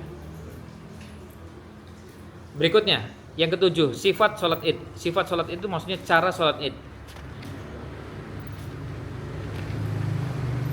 Nah di sini berkaitan dengan cara sholat id ini ada beberapa hal yang menjadi bahasannya atau subbahasannya. Bisa dilihat di situ ada paragraf ke-1, 2, 3, 4. Di paragraf keempat, tidak ada perbedaan pendapat di kalangan para ulama bahwa sholat id berjamaah itu hanya 2 rakaat. Itu sholatnya 2 rakaat. Dalilnya nanti di bawahnya, paragraf berikutnya juga dalilnya. Kemudian paragraf di bawahnya lagi, sholat id ini dikerjakan sebelum khutbah. Jadi sholat dulu baru khutbah. Membaca takbiratul ihram pada rakaat pertama yang diikuti dengan membaca doa istiftah. Doa istiftahnya bisa beda-beda. Kemudian bertakbir. Nah, di sini beliau memilih pendapat yang 6 kali. Kenapa? Karena beliau termasuk yang memilih pendapat bahwa takbir yang pertama itu dihitung satu. Jadi udah masuk hitungan. Jadi sepakat 7 tapi itu masuk hitungan. Sementara yang lain berpendapat 7 itu ya selain takbiratul ihram, selain takbir intiqal, selain takbir perpindahan. Nah, tapi yang lain mengatakan bahwa itu takbir pindah juga dihitung. Maka urutannya setelah tadi takbiratul ihram, doa iftitah, baru ucapkan takbir tadi, Allahu Akbar. Nah, berapa kali? Itu ada yang berpendapat 6, ada yang berpendapat 7. Dalilnya sama. Bisa dilihat di sini. Di bawahnya at-takbiru fil fitri sab'un fil ula wa khamsun fil akhirah wal qira'atu ba'dahuma kiltaihima. Takbir di Idul Fitri itu 7 di pertama, 5 di kedua, di rakaat kedua maksudnya, dan bacaannya dibaca sesudah itu. Idul Adha juga sama. Idul Adha juga dengan cara yang sama. Nah, tapi 7 itu gimana ngitungnya? Nah, ini masalahnya. 7 itu ada yang berpendapat bahwa tadi takbir itu yang ketika menyebutkan 7 itu takbiratul ihram dihitung, maka tambahnya tinggal 6. Nah, tapi yang lain berpendapat bahwa itu tambahan, ya yang 7 itu tambahannya selain takbiratul ihram. Jadi jumlahnya semuanya 8. Ya. Nah, itu perbedaan pendapatnya. Berikutnya, ya, selanjutnya setelah itu dilewati 1, 2, 3 paragraf. Lihat kalimatnya. Setelah itu beliau membaca Al-Fatihah. Sudah ketemu? Setelah itu membaca Al-Fatihah. Halaman berapa? 512. Nih bagi yang belum ketemu 512 nih. Jadi setelah itu beliau membaca Al-Fatihah. Artinya setelah takbir Allahu Akbar, kemudian Allahu Akbar, ini Allahu Akbar, itu takbir tambahannya, takbir zawaid, takbir tambahannya, baru setelah itu baca Al-Fatihah. Jadi membaca Al-Fatihahnya setelah takbir tambahan. Dan kemudian baca surat apa? Nah ini, kalau Nabi SAW pernah membaca waktu itu surat Iqtarabatis Sa'atu, atau yang biasa kita kenal dengan surat Al-Qamar, dan surat Al-Ghasyiyah.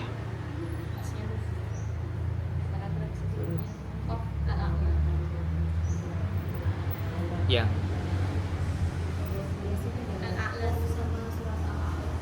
Oh ya. Ya, nanti yang di atasnya. Nah, itu dulu aja. Iqtarabatis sa'atu wa ansyaqqal qamar. Itu surat Al-Qamar dan surat Al-Ghasyiyah. Nah, kemudian itu pilihannya. Pilihan berikutnya bisa naik ke atasnya.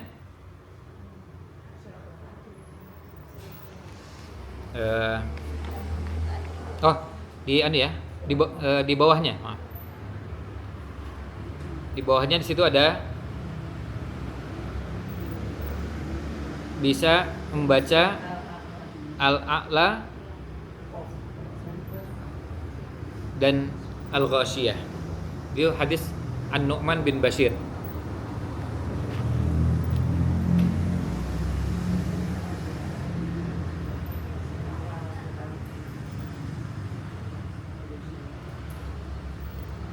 Itu pilihan yang kedua.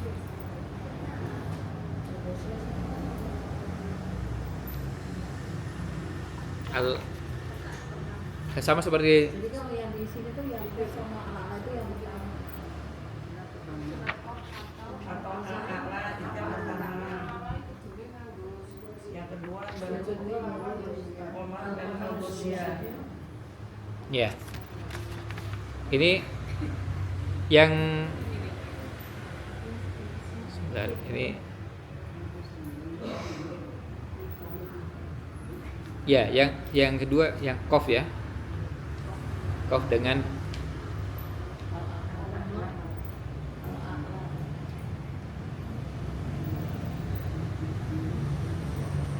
ya, oh ya. Jadi yang pertama surat Al-Iqtarabat dan Iqtarabat atau surat Al-Ghasyiyah.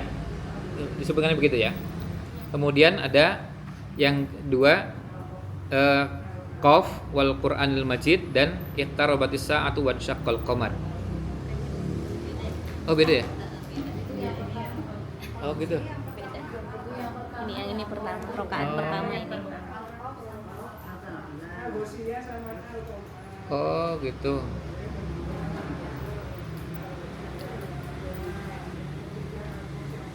Oh beda ya.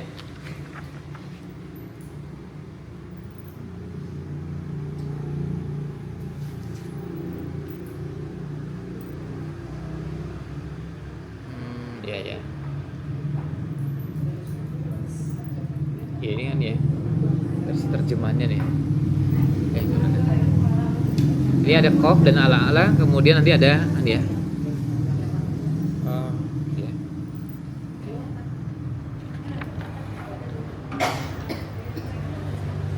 Coba ya.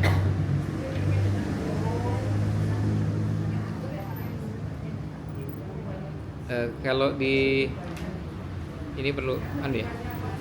Jadi coba ini perlu dicek ke ya, teks aslinya.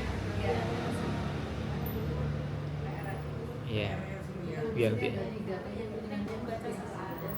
Tapi yang jelas kalau yang paling umum kan Sabih Isma Rabbiyal A'la dan Hal Ataka Haditsul Ghasyiyah.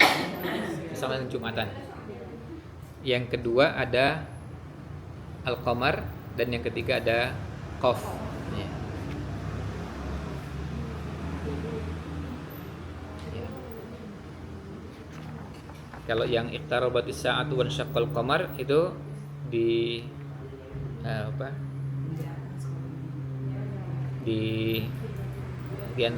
pendapatnya Imam Ahmad ya.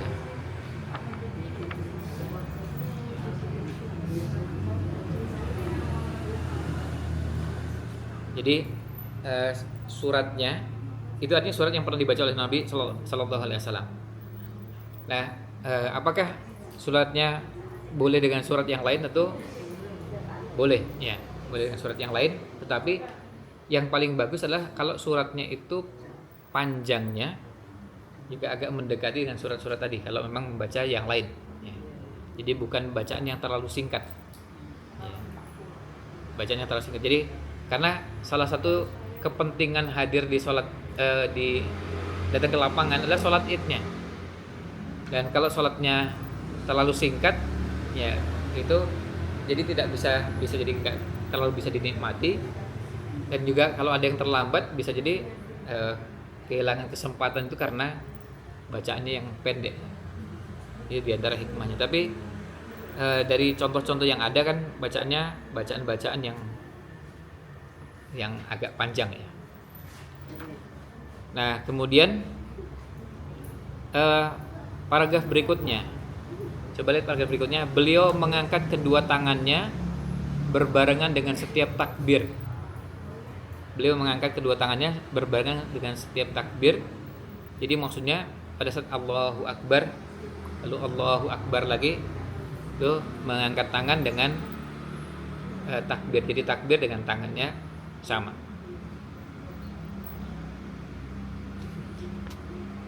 Nah, kemudian antar takbir dengan takbir berikutnya ada bacaan nggak? Nah, coba lihat di paragraf berikutnya. Sebelum paragraf berikutnya, masih di paragraf yang sama, tapi turun sekitar 2 baris. Beliau juga membaca di antara takbir-takbir itu apa yang telah ditegaskan oleh Ibnu Mas'ud radhiyallahu an di hadapan Hudzaifah dan Abu Musa, bahwa Walid bin Uqbah pernah bertanya, sesungguhnya hari raya telah tiba, apa yang harus saya lakukan? Ibnu Mas'ud menjawab, hendaklah engkau mengucapkan Allahu Akbar, juga memanjatkan pujian dan sanjungan kepada Allah serta bersolawat kepada Nabi Muhammad sallallahu alaihi wasallam. Lalu bertakbir dan bertahmid memuji Allah serta bersolawat kepada Nabi dan berdoa kepada Allah, kemudian bertakbir dan memanjatkan pujian dan sanjungan kepadanya serta bersolawat kepada Nabi sallallahu alaihi wasallam dan berdoa kepada Allah lalu bertakbir. Maka Hudzaifah dan Abu Musa menjawab dia benar. Berarti ada bacaan. Nah, coba lihat di sini. Di lanjutannya Imam Ibnu Qayyim rahimahullah mengatakan Rasulullah SAW biasa memulai sholat sebelum khutbah. Ya, tadi sama disampaikan di awal. Beliau mengerjakan sholat 2 rakaat dengan bertakbir pada rakaat pertama 7 kali secara berturut-turut setelah takbir pembuka, dengan berdiam sejenak di antara 2 takbir. Tidak diperoleh dari beliau mengenai zikir tertentu. Lihat, kata kuncinya zikir tertentu. Artinya nggak ada bacaan khusus. Maksudnya nggak ada bacaan khusus. Tidak diperoleh dari beliau mengenai zikir tertentu di antara takbir-takbir tersebut. Tetapi diceritakan dari Ibnu Mas'ud bahwa katakan memanjatkan pujian kepada Allah dan memberikan sanjungan kepadanya dan bersolawat kepada Nabi Muhammad Sallallahu Alaihi Wasallam. Jadi berarti di situ bisa dengan mengucapkan bacaan ada Ahmid, Hamdalah, kemudian ada solawatnya, Hamdalah dan solawat. Nah itu termasuk yang bisa dan boleh dibaca di situ. Tapi redaksinya seperti apa? Nah itu tadi nggak ada redaksi khusus. Disebutkan tidak diperoleh dari beliau mengenai zikir tertentu. Maksudnya nggak ada zikir khususnya. Redaksinya gimana? Nggak ada. Jadi kata Imam Ibnu Qayyim tidak diperoleh dari beliau, yang nggak ada riwayat dari Nabi Muhammad SAW mengenai zikir tertentu, maksudnya zikir khusus di antara takbir-takbir tersebut. Maka kalau kita lihat di sini, boleh nggak misalnya ada orang yang membaca begini di antara takbir itu lalu kemudian membaca Subhanallah walhamdulillah wa la ilaha illallah wallahu akbar. Ya boleh. Sudah tahmidnya. Lalu ada yang membaca hamdalah dan sholawat. Itu susah untuk disalahkan karena memang nggak ada riwayat khusus. Makanya semuanya itu riwayatnya dari sahabat. Jadi nggak ada redaksi khusus bacaannya dan bacaan tertentu. Makanya kalau kita baca di beberapa buku beda-beda. Karena memang nggak ada redaksi khusus yang diriwayatkan dari Rasulullah Shallallahu Alaihi Wasallam. Nggak apa-apa. Ya, itu bacaannya ya. Kemudian masuk ke bahasan berikutnya, khutbah sholat id dilangsungkan setelah pelaksanaan sholat. Maksudnya khutbah dilaksanakan setelah sholat. Ya. Jadi sholat dulu kemudian khutbah. Ya. Kebalikannya Jumatan. Kalau Jumatan khutbah dulu baru sholat. Apa? Asalnya harus diikuti. Iya. Misalnya seperti kayak Jumat ya. Jumat kan bagian dari sholat itu. Oh ya. Nah, biar saya baca dari kita langsung ke situ ya. Berarti. Coba dari judul yang barusan, khutbah sholat id dilaksanakan setelah pelaksanaan sholat. Paragraf 1, 2, 3, 4, geser lagi 5, 6, 7, 8. Ada judul apa? Khutbah setelah sholat. Udah ketemu? Ada judul kecil ya, khutbah setelah sholat. Ya, kemudian di bawahnya ada khutbah id dimulai dengan memanjatkan pujian. Maksudnya dimulai dengan hamdalah. Udah ketemu di bawahnya? Ya. Terus di bawahnya lagi yang diberi judul kecil. As-sunnah menunjukkan bahwa Nabi SAW biasa berkhutbah pada hari raya Id di atas tempat yang tinggi. Nah, di tempat yang tinggi supaya lebih terlihat oleh jamaah. Sudah? Nah, di situ ya. Sekarang dari situ, coba dihitung. Paragraf 1, 2, 3, 4. Nah, udah ketemu yang 4? Nabi Sallallahu Alaihi Wasallam telah memberikan keringanan. Udah ketemu belum? Halaman berapa? 520. Monggo dilihat di halaman 520. Atas ya. Ya, halaman 520. Coba lihat, Nabi SAW telah memberikan keringanan kepada orang-orang yang menghadiri sholat id untuk duduk mendengarkan khutbah atau pergi.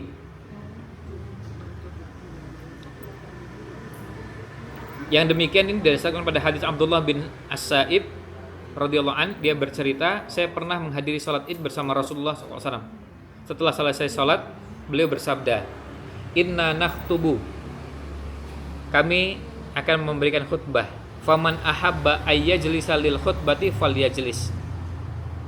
Karenanya bagi yang berkenan duduk untuk mendengarkan khutbah, hendaklah dia duduk. Waman ahabba ayyadhaba falyadhhab, dan barang siapa yang ingin pergi, hendaklah dia pergi. Sebentar, ya, ini yang jadi masalah sering dipotong cuma sampai di sini. Kita baca dulu sampai selesai. Ya, ini kalau lihat pesan WA baca sampai tuntas. Jadi kadang-kadang baru baca gini langsung udah udah ditutup. Ya, langsung pergi. Nah, nanti kalau gini nanti bisa pemahamannya tidak utuh. Hadisnya jelas sahih. Jadi hadisnya sahih. Jadi nggak ada masalah dengan hadisnya. Nanti kalau mau lihat keterangan di bawahnya nanti dicatat kaki nomor 186 itu dan seterusnya. Kita alhamdulillah tidak mempersoalkan hadisnya. Kita lihat penjelasannya. Imam Ibnu Qudamah rahimahullah berkata, khutbah itu sunnah yang tidak harus dihadiri dan didengarkan. Ini pendapat Imam Ibnu Qudamah. Ini di mazhab Hambali.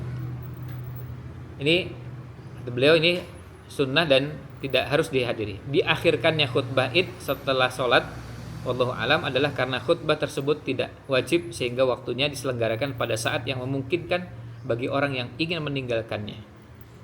Berbeda dengan khutbah Jumat yang mendengarkannya adalah lebih afdol.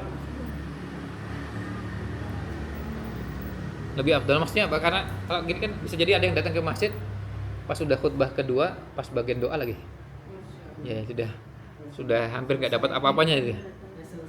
Jadi sampai sudah bagian tinggal Rabbana Atina, itu kan doa terakhir dah. Doa-doa yang lain sudah terlewatkan, tinggal Rabbana Atina terus kemudian.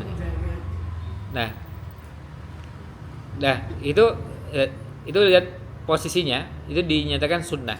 Telah ditegaskan bahwa Nabi SAW pernah berkhutbah pada hari raya Idul Adha di Mina saat menunaikan haji wada di atas untanya yang bertelinga cacat. Nabi SAW juga pernah berkhutbah di tengah hari-hari tasyrik di Mina. Dari Abdurrahman bin Mu'ad At-Taimi, dia bercerita Rasulullah SAW pernah menyampaikan khutbah kepada kami sedang kami tengah berada di Mina. Nah, ini lain dia. Ini khutbahnya bukan khutbah id ya, tapi ini khutbah, dan pendengaran kami pun terbuka sehingga kami mendengarkan apa yang beliau katakan sementara kami berada di rumah kami. Beliau mengajarkan manasik dalam khutbahnya kepada mereka. Dari hadis-hadis di atas tampak bahwa Nabi SAW pernah memberi khutbah di Mina pada waktu melaksanakan haji wada, hari raya kurban. Beliau juga berkhutbah di tengah-tengah hari tasyrik. Di antara khutbah beliau yang paling agung adalah yang ditegaskan dari hadis Abu Bakar. Dia bercerita Rasulullah SAW pernah memberi khutbah kepada kami pada hari raya kurban. Beliau berdiri di atas untanya dan ada seorang yang memegangi kekangnya atau talinya kemudian bersabda. Jadi ini untuk menunjukkan begini. Tadi tempat yang tinggi tadi itu bisa jadi tempatnya memang tinggi.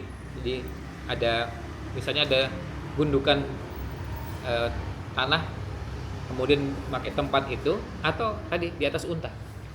Kan kalau di atas unta kan tinggi sekali. Nah, kemudian beliau menyampaikan khutbahnya. Nah, ini sampai paragraf di bawahnya sampai selesai, ini isi khutbahnya. Nah, ini beliau hanya mengutip pendapat Imam Ibnu Qudamah yang itu ada di mazhab Hambali. Bagaimana dengan yang lain? Yang lain memang mayoritas memilih pendapat, atau banyak yang memilih pendapat bahwa itu hukumnya disunnahkan. Ya, disunnahkan, dan ketika disebutkan bahwa Nabi SAW memberikan rukhsah, keringanan. Kan lihat kalimatnya. Saya coba kembali lagi ke paragraf paling awal tadi yang saya bacakan. Nabi SAW telah memberikan keringanan.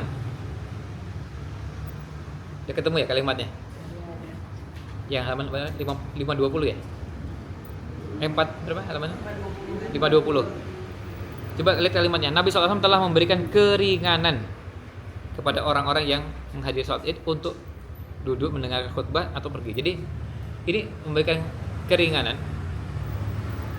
Lalu kemudian penjelasan sebagian ulama begini, bahwa pada saat itu Nabi SAW ketika memberikan keringanan itu mempertimbangkan kondisi yang hadir.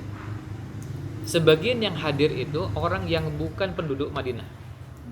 Mereka berangkat dari kampungnya itu tengah malam. Jadi malam-malam tuh udah perjalanan dari tempatnya untuk bisa sholat Id di kota Madinah. Jadi jangan dibayangkan seperti kita sekarang. Kalau kita sekarang berangkat pagi, berangkat jam 5.45 aja masih nyandak, masih dapat. Ada cuma 15 menit langsung sampai. Ini ada berangkatnya malam. Nah, itulah kemudian salah satu hikmahnya kenapa Nabi SAW memberikan keringanan. Sehingga mereka yang seperti itu, ada yang berangkat sejak malam dan mereka berangkat untuk sampai ke tempat sholat Id. Kalau mereka mau pulang, dipersilakan pulang. Nah, kita ini masalahnya begini. Hadis seperti ini kalau disampaikan kepada orang yang sejak awal menggampang-gampangkan, itu bubar. Lah cuma sunnah kan gitu. Bahasanya cuma sunnah. Sementara semangatnya para sahabat begitu ini sunnah itu semangat dikerjakan, bukan semangat ditinggalkan kan gitu. Rugi. Oh rugi sekali karena kan cuma setahun sekali ya. Idul Fitri cuma setahun sekali. Idul Adha cuma setahun sekali. Kalau tiap hari saya hari ini nggak ngerjakan masih bisa besok. Itu kalau tiap hari. Tapi kalau setahun sekali saya nggak ngikuti khutbah sekarang, terus kapan? Di tahun depan. Ya belum tentu masih hidup maksudnya. Ya belum tentu juga sehat. Belum tentu juga belum tentu yang lain gitu. Nah, masalahnya itu tadi. Kita masalahnya sekarang berhadapan dengan kondisi yang masyarakatnya atau orangnya sebagian tuh begitu. Begitu mendengar apa ini? Sunnah, cuma sunnah gitu. Begitu mendengar cuma sunnah berarti bisa ditinggalkan. Nah, itu maksudnya begitu. Bukan sunnah tuh pemahamannya bukan dibalik. Yang dulu para sahabat begitu mendengar tuntunan meskipun cuma sunnah itu semangat sekali mengerjakannya, dan mereka nggak dibalik cuma sunnah akhirnya berarti ditinggalkan. Nah makanya kadang-kadang hadis seperti ini kalau disampaikan kepada masyarakat atau kalangan tertentu ini perlu dilihat tipe masyarakatnya yang seperti apa. Kalau ada yang kondisi masyarakatnya seperti generasi sahabat tadi, justru diberikan penjelasan ini sunnah dan mereka antusias mengerjakannya. Tapi kalau ada yang memang punya uzur, punya halangan, saya kebelet mau ke kamar mandi, terus di lapangan nggak ada kamar mandi, saya tak pulang, ya nggak apa-apa. Artinya diberikan keringanan, jangan dipersempit itu. Kemudian saya juga ini artinya masing-masing orang kan ada bisa mengukur ya dari kondisinya. Ada yang terpaksa memang harus meninggalkan lapangan, nggak apa-apa. Tahu itu nggak wajib kok, itu sunnah. Nah itu kan bisa begitu. Tapi bukan dibalik sejak awal. Nah cuma sunnah berarti bisa. Terus nggak ada apa-apa, pulang juga nggak ngapa-ngapain gitu maksudnya. Ya pulang nggak ngapa-ngapain. Artinya pulang tuh ada apa gitu di rumah. Iya. Pulang tuh di rumah ada apa gitu maksudnya, ada yang darurat, ada yang mendesak, ada apa gitu. Atau ada sesuatu yang lebih penting daripada khutbah. Nah itu kan gitu. Nah kalau memang kondisi masyarakat seperti itu, maka cara menjelaskannya juga perlu pas, perlu tepat. Bahwa hadis ini betul, tapi coba dilihat responnya sahabat. Begitu melihat hadis ini, kebanyakan bubar apa kebanyakan tetap tinggal di lapangan? Tetap tinggal di lapangan. Padahal jelas kalimatnya, silakan. Loh sudah dipersilakan nggak pergi tuh. Nah ini kan sahabat kan begitu. Karena apa? Karena mereka tahu ini keutamaannya besar, pahalanya besar.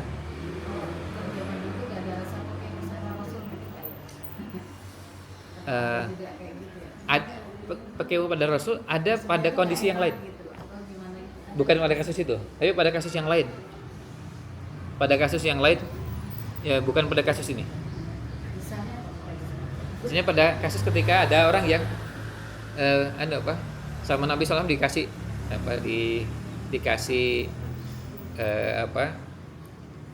alat untuk bekerja. Kan Nabi SAW nggak suka sama orang yang minta-minta. Nah, terus kemudian dikasih. Terus dia kan sungkat lihat Rasulullah SAW terus belum dapat apa-apa. Akhirnya dia pergi bekerja lagi. Dia bekerja ya biar nggak kelihatan di hadapan Rasul, langsung kan gitu. Nah, tapi akhirnya alhamdulillah dengan itu jadi bekerja. Jadi hal yang ada. Dan itu nggak apa-apa kondisi itu diperhitungkan sebagai bagian dari syariat. Ya. Oh iya, ya. Oh, itu langsung ya. Ya, baik. Ya. Ya. Kalau gitu ya, langsung ke kalau yang takbir nanti bisa dibaca sendiri ya. Yang bertakbir pada hari raya itu ada takbir mutlak, takbir muqayyad. Kenapa? Nah, kalau takbirnya 2 kali atau 3 kali, nah itu juga nanti bisa di mana itu? Takbirnya nanti bisa dilihat di halaman, aduh beda cetakan nih.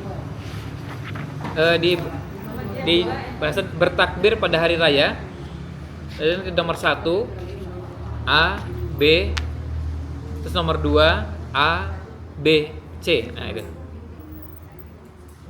Udah ketemu sifat takbir nomor 2. Nah itu takbirnya ada beberapa. Ada Allahu Akbar yang 2 kali, atau Allahu Akbar 3 kali.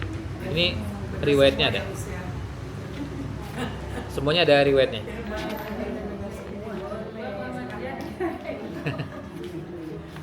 Ya, ini Ibnu Abbas bukan Muhammadiyah. Abdullah bin Mas'ud juga bukan NU gitu ya. Ya. Atau mau ya. Artinya Abdullah bin Mas'ud 2 kali. Itu Abdullah bin Mas'ud bukan Muhammadiyah. Ibnu Abbas 3 kali dan beliau bukan NU. Ya. Enggak, itu tadi bilangnya ya. Kalau yang 2 kali Muhammadiyah, yang 3 kali NU katanya. Nah, sementara Abdullah bin Mas'ud itu 2 kali, Ibnu Abbas 3 kali. Nah, Abdullah bin Mas'ud bukan Muhammadiyah, Ibnu Abbas bukan NU. Ya, nggak ada riwayatnya dari Rasul. Semuanya dari sahabat. Ya, berikutnya 10 hari raya Id bertepatan dengan hari Jumat. Jika hari raya bertepatan dengan hari Jumat seperti besok, imam akan hadir disertai beberapa orang yang berkehendak kemudian mengerjakan sholat bersama mereka. Jadi imam tetap hadir, berarti masih tetap menyelenggarakan Jumatan. Masih. Yang demikian itu didasarkan pada hadis Iyas bin Abi Ramlah Asy-Syami. Dia mengatakan, saya pernah menyaksikan Muawiyah bin Abi Sufyan yang sedang bertanya kepada Zaid bin Arqam. Dia bertanya, apakah engkau menyaksikan Nabi Muhammad Rasulullah SAW menghadiri 2 hari raya yang berkumpul dalam 1 hari? Maksudnya hari raya kemudian Jumatan. Itu namanya 2 hari raya. 2 Id tadi yang kita sampaikan. Lalu dia menjawab, ya. Muawiyah bertanya, lalu apa yang beliau kerjakan? Beliau mengatakan, beliau mengerjakan sholat Id, kemudian beliau memberikan keringanan. Lihat, memberikan keringanan dalam hal sholat Jumat seraya bersabda, man syaa ayyusolliya falyusolli. Barang siapa yang ingin melaksanakan sholat, hendaklah dia sholat. Maksudnya yang mau Jumatan, silakan Jumatan. Juga didasarkan pada hadis Abu Hurairah, Rasulullah SAW bersabda, qad istama'a fi yaumikum hadza idani. Sesungguhnya telah berkumpul pada hari kalian ini ada 2 hari raya. Faman syaa ajza'ahu minal jumu'ati wa inna mujammi'un. Barang siapa yang menghendaki boleh tidak sholat Jumat. Tapi lihat kalimat berikutnya, dan sesungguhnya kami akan mengerjakannya. Kami mengerjakan sholat Jumat. Lihat Nabi Muhammad SAW sholat Jumat apa enggak? Sholat Jumatnya. Beliau tetap sholat Jumat. Iya. Iya. Nabi Muhammad SAW sholat Jumat ya. Biar nanti kita bisa lihat bahwa itu keringanan, iya keringanan. Tapi Nabi SAW sholat Jumat enggak? Beliau sholat Jumat. Hadis di bawahnya juga sama maknanya. Dan di bawahnya lagi juga begitu. Man syaa'a ya'tiyal jumu'ata falyatiha wa man syaa'a yatakhallafa falyatakhallaf. Barang siapa yang mau mendatangi salat Jumat, silahkan mendatanginya. Barang siapa yang tidak mau mendatangi salat Jumat, silahkan tidak mendatanginya. Jadi artinya diberikan keringanan. Tapi tadi ini hampir sama dengan sebelumnya tadi. Ini kira-kira kalau disadarkan begini semangatnya semangat karena semangat nggak Jumatannya. Ya. Ya. Iya. Nah. Hari Sabtu aja. Iya. Punya Ya. Ya, makanya kan itu nanti kalau memang mau pasti panitia yang mau menyelenggarakan begitu kan memperhitungkan ya. Kalau akan menyelenggarakan dan pasti kan pasti dipakai Jumatan. Kan pasti menghitung gitu. Berarti nanti kira-kira sampai jam berapa paling maksimal 10.30 harus sudah selesai nih. Nanti dilanjutkan lagi setelah Jumatan. Kalau memang begitu ya. Ya boleh juga, nggak apa-apa. Maksudnya kalau mau ngejar keutamaan hari Jumatnya